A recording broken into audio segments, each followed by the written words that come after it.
ጤና ይስጥልኝ የኢትዮ ሞኒተር ተከታታዮች ለዕለቱ የመረጥናቸው ዜናዎች እንደሚከተለው ተዘጋጅቷል። በቅድሚያ አርዕስተ ዜና እናሰማችኋለን።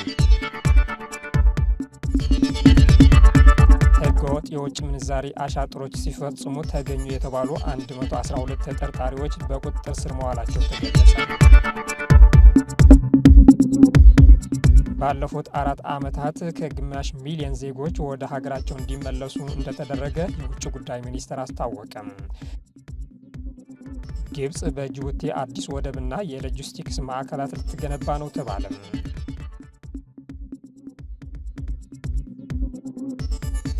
የእነዚህና ሌሎች መረጃዎች እናሰማችኋለን።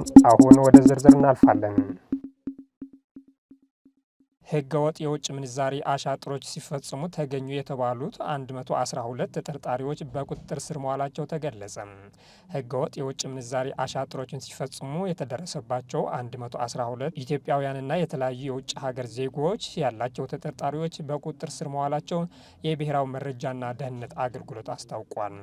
የብሔራዊ መረጃና ደህንነት አገልግሎት፣ የፋይናንስ ደህንነት አገልግሎት፣ የኢትዮጵያ ፌዴራል ፖሊስ፣ የክልል የጸጥታ አካላትና በህብረተሰቡ ጥቆማ በተደረገ የተቀናጀ ስምሪት በፋይናንስ አሻጥር የተሰማሩ 112 ኢትዮጵያውያንና የተለያዩ የውጭ ሀገር ዜጎች ያሏቸው ተጠርጣሪዎች በቁጥጥር ስር መዋላቸው ተገልጿል። በዚህም ከህገወጥ ተግባር ጋር ትስስር የነበራቸው 519 የባንክ አካውንቶች መታገዳቸው የተገለጸ ሲሆን የተለያዩ ኤግዚቢቶች መያዛቸውን ተጠቁሟል። በሀገሪቱ ብሔራዊ ጥቅም ላይ በማነጣጠር ሲፈጸም የነበረው ኢኮኖሚያዊ አሻጥር ትልቅ የመንግስት ፕሮጀክቶችን ለማስተጓጎል፣ ህዝብ በመንግስት ላይ ቅሬታ እንዲያዳብር እንዲሁም የኢትዮጵያ ኢኮኖሚ እንዳያንሰራራ በተቀናጀ መንገድ ሲፈጽሙት እንደነበር መግለጫው አመልክቷል። መግለጫው በተጨማሪ ህገወጥ ኋላዎች፣ የገንዘብ ዝውውሮች፣ የውጭ ምንዛሪ ስራዎች፣ የግብር ስራዎች፣ ህገወጥ ገንዘብን ህጋዊ የማስመሰልና ሌሎች ተመሳሳይ ወንጀሎች በሀገር ኢኮኖሚ ላይ ከፍተኛ ጉዳት ሲያስከትሉ እንዲሁም አሸባሪዎችና የታጠቁ ቡድኖችን ለመደገፍ ሲውሉ መቆየታቸው ገልጿል።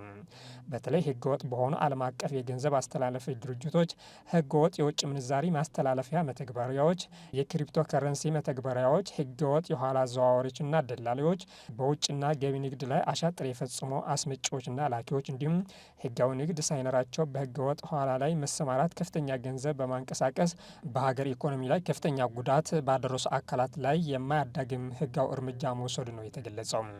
በሀገር ውስጥ ህገወጥ የውጭ ምንዛሪ ማስተላለፊያ መተግበሪያዎችን በመጠቀም ሀብትን ከሀገር በማሸሽ ላይ ያሉ ድርጅቶች ባለቤቶችን በቁጥጥር ስር ውሏል ያለው መግለጫው አያይዞም የብሔራዊ ባንክ ህግን በሚጥስ ሁኔታና ያለምንም ፍቃድ የክሪፕቶ ከረንሲ መተግበሪያን በመጠቀም በህገወጥ መንገድ የውጭ ምንዛሪን ሲያዘዋውሩ የነበሩ አካላት ላይም እርምጃ ተወስዷል ብሏል። አገልግሎቱ የሀገርን ደህንነት ስጋት ላይ በሚጥሉና የሀገርን ኢኮኖሚ በሚጎዱ አሻጥሮች ላይ ተሳታፊ የሆኑ አካላትን በመከታተል የማያዳግም እርምጃ ለመወሰድ የተጀመረ የተቀናጀ ጥረት ተጠናክሮ እንደሚቀጥል ገልጾም መላው ሀገር ወዳድ ዜጋ መሰል ወንጀሎችንና ወንጀለኞችን በማጋለጥ እያደረገ ያለውን ተሳትፎም አጠናክሮ እንዲቀጥል ጥሪ አቅርበዋል። በቅርቡ በህገወጥ የውጭ ምንዛሪ ወንጀል ተግባር ላይ ተሰማርተዋል የተባሉ የ123 ተጠርጣሪዎች የባንክ ሂሳብ እንዲታደግ መደረጉን የፋይናንስ ደህንነት አገልግሎት ማስታወቁን ይታወሳል። ባለፉት 4 ዓመታት ከግማሽ ሚሊዮን ዜጎች ወደ ሀገራቸው እንዲመለሱ እንደተደረገ የውጭ ጉዳይ ሚኒስቴር አስታወቀ። በሳውዲ አረቢያ በተለያዩ እስር ቤቶችና ማቆያ ማዕከላት የነበሩ ከ17 ሺህ በላይ ዜጎች ከመስከረም ወር ጀምሮ ወደ ሀገራቸው መመለሳቸው ሚኒስትሩ አስታውቋል። ሚኒስትሩ ትላንት ህዳር 1 ቀን 2018 ዓ.ም ባወጣው መግለጫ ከውጭ ግንኙነት ቁልፍ ስራዎች አንዱ የዜጋ ተኮር ዲፕሎማሲ መሆኑን ገልጾ ሚኒስቴር መስሪያ ቤቱ ፖሊሱን በአግባቡ ለመተግበር ትኩረት ሰጥቶ እየሰራ እንደሚገኝ ገልጿል። በዚህም በሳውዲ አረቢያ በተለያዩ እስር ቤቶችና ማቆያ ማዕከላት የሚገኙ ከ17 ሺህ በላይ ዜጎች ከመስከረም 5 ቀን 2018 ዓ.ም ጀምሮ ወደ ሀገራቸው መመለስ መቻሉን ጠቁሟል። በተመሳሳይ በየመን በአስቸጋሪ ሁኔታ ውስጥ ይኖሩ የነበሩ 36 ዜጎች ወደ ሀገራቸው እንዲመለሱ መደረጉን መግለጫው አክሏል። በተጨማሪም በማይናማር፣ ላኦስና ካምቦዲያ እንዲሁም በሌሎች ሀገራት በተመሳሳይ አስቸጋሪ ሁኔታ ውስጥ የሚኖሩ ዜጎችን የመመለስ ጥረቱም እንደቀጠለ ነው ብሏል። ሚኒስትሩ በመግለጫው ባለፉት 4 ዓመታት በተለያዩ የመካከለኛ ምስራቅ፣ የአፍሪካና እንደ ማይናማር ያሉ የእስያ ሀገራት በአስቸጋሪ ሁኔታ ውስጥ ይኖሩ የነበሩ ከ500 ሺህ በላይ ዜጎችን ወደ ሀገራቸው እንዲመለሱ ማድረግ መቻሉን ገልጿል።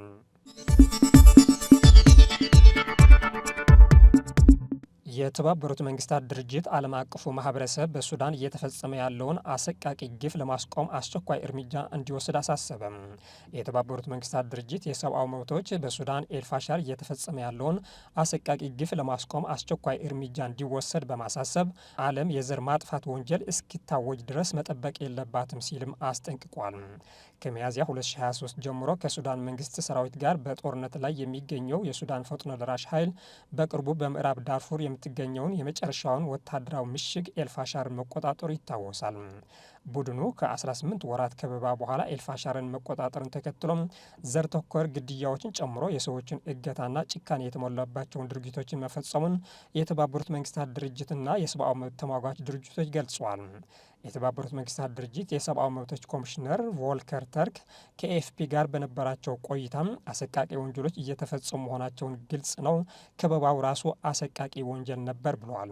ሰዎች ከበባ ውስጥ በነበሩበት ወቅት አስከፊ ሁኔታዎችን ውስጥ ይኖሩ ነበር ያሉት ኮሚሽነሩም ምግብና ውሃ እምብዛም አያገኙም ነበር፣ በዚህም የእንስሳትን መኖ ሳይቀር ለመመገብ መገደዳቸው የሚጠቁሙ ሪፖርቶች አሉን ብለዋል።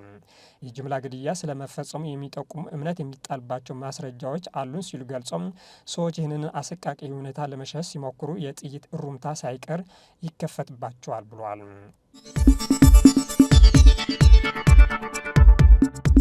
ግብጽ በጅቡቲ አዲስ ወደብና የሎጂስቲክስ ማዕከላትን ልትገነባ ነው ተባለ። በኢትዮጵያ ዓለም አቀፍ ንግድ መተላለፊያ የሆነችው ጅቡቲ ውስጥ ግብጽ ትልቅ የኢንቨስትመንት እንቅስቃሴ ልታደርግ መሆኑን አስታውቋለች። ይህ ግብጽ አዲስ የወደብና የሎጂስቲክስ መገልገያዎችን ለመገንባት በሚያስችላት የትብብር ስምምነት ላይ ለመድረሷ ነው የተገለጸው። በግብጽ ምክትል ጠቅላይ ሚኒስትር የሚመራው ከፍተኛ የልዑካን ቡድን በቅርቡ ጅቡቲ በሚያደርገው ይፋዊ ጉብኝት ወቅት ስምምነቱን ይጠናቀቃል ተብሎ እንደሚጠበቅ የተገኘው መረጃ ያመለክታል። የትብብሩ መሰረት የተጣለው በህዳር 3 ቀን 2025 ዓ.ም በግብጽ ልዑካንና በጅቡቲ ወደቦችና ነጻ ቀጠና ባለስልጣናት ሊቀመንበር አቡበከር ኦማር ሃዲ መካከል በተደረገው ስምምነት ነው። በዚህ የኢንዱስትሪ ልማት ላይ የግብጽ ምክትል ጠቅላይ ሚኒስትር ካሚል ኤል ዋዚር በቅርቡ የሚያደርጉት ጉብኝት ለስምምነቱ የመጨረሻ ፊርማ እንደሚሆን ተጠቁመዋል። ይህ ሰፊ ፕሮጀክት ጅቡቲ በምስራቅ አፍሪካ ያላትን የንግድ ማዕከልነት ሚና ከፍ የሚያደርግ ቁልፍ መሰረተ ልማቶችን ያካተተ ነው ተብሏል። በህዳሴ ግድብ ላይ ያልተሳካላት ግብጽ ባልታሰበ አቅጣጫ ብቅ ብላለች። አንዴ በሶማሊያ፣ ሌላ ጊዜ በኤርትራ፣ አሁን ደግሞ በጅቡቲ ኢትዮጵያን የመክበብና በዲፕሎማሲ የመነጠል ስራ እየሰራች እንደሆነ እየተገለጸ ነው። የጅቡቲ ገዢ ፓርቲ ፕሬዝዳንት ጊሌን ለስድስተኛ ጊዜ በእጩነት አቀረበ። የጅቡቲ ገዢ ፓርቲ ህዳር 8 ቀን 2025 ባወጣው የፕሬስ መግለጫ መሰረት የጅቡቲ ሪፐብሊክ ፕሬዝዳንት ኢስማኤል ኡመር ጊሌን በሚያዝያ 2026 ለሚደረገው ሀገራዊ ፕሬዝዳንታዊ ምርጫ እጩ አድርጎ በይፋ መርጧል። ይህ ማስታወቂያ የተነገረለት ከመላው ሀገሪቱ የተወጣጡ ደጋፊዎች በተገኙበት የፕሌስ ዲ ፒፕል በተካሄደው ያልተለመደ የፓርቲ ኮንግረስ ወቅት ነው። ፕሬዝዳንት ጊሌ ሽሞቱን በምስጋና ተቀብለው በዓለም አቀፍ ፈተናዎች መካከል ለአንድነት ለመረጋጋትና ለልማት ያላቸውን ቁርጠኝነት አረጋግጧል። ህዳር 3 ቀን 2025 የጅቡቲ ፓርላማ የፕሬዝደንትነት የዕድሜ ገደብ እንዳስወገደ መዘገባችን አይዘነጋም።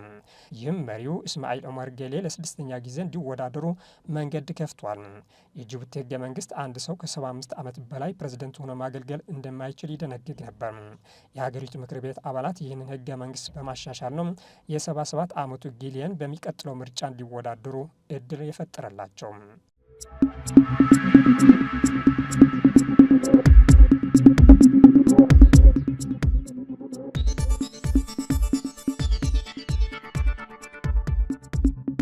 የተከበራችሁ ተከታታዮች ለዛሬ ያዝናቸው ዜናዎች እነዚህ መስሉ ነበር። ስለተከታተላችሁ እናመሰግናለን። መልካም ቀን።